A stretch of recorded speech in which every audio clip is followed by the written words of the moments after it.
And now we're going to go to my interview with Bruno Gollnisch. He's a national front member of the European Parliament, and I began by asking him if his and other far-right parties were benefiting from a protest vote. The results are absolutely devastating. So what people want is not nationalism. There's no aggressive intent towards other people. They just want to maintain their independence, their own identity. They want to recover part of the freedom of the possibility of choosing different policy.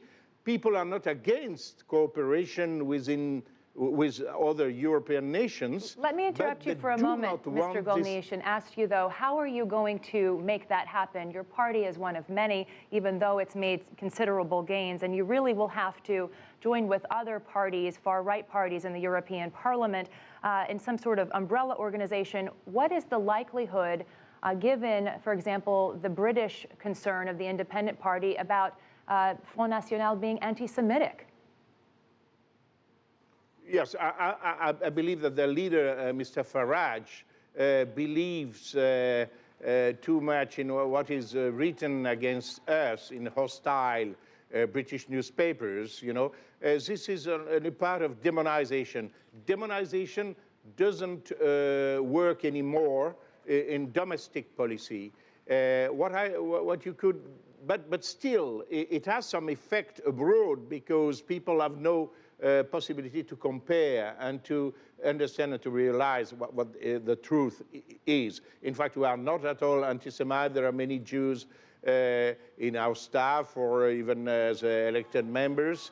But what is true is that every time that in Europe, or I would say even in the world, that a new party, a new political trend arises and would try to maintain national independence, national sovereignty, national identity, it's labeled as extremist, extreme right, racist, xenophobic, anti-Semite, and so on. This is part of demonization. It's been a big concern, though, for other far-right groups in the Parliament. The UK Independence Party has also been concerned about your party's anti-Islamic stance and is concerned that that could have something to do with why the right parties didn't win in the Netherlands. So what do you have to say about that?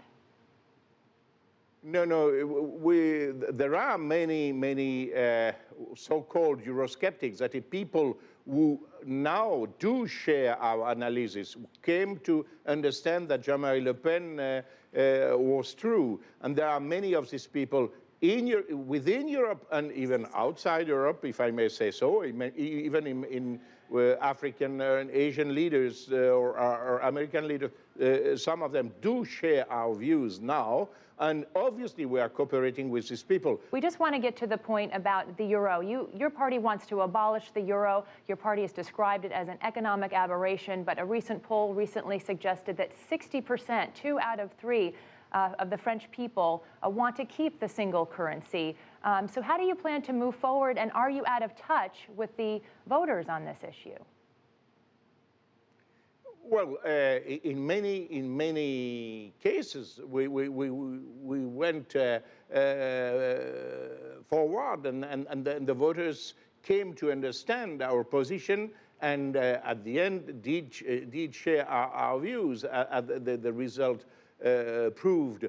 The euro will die if the actual policy goes on. It's not only Front National who say so, but about 10 economical Nobel Prize who share our views, at least at this point. They say either euro will die anyway, or euro will die if there is no drastic change in economical policy in Europe.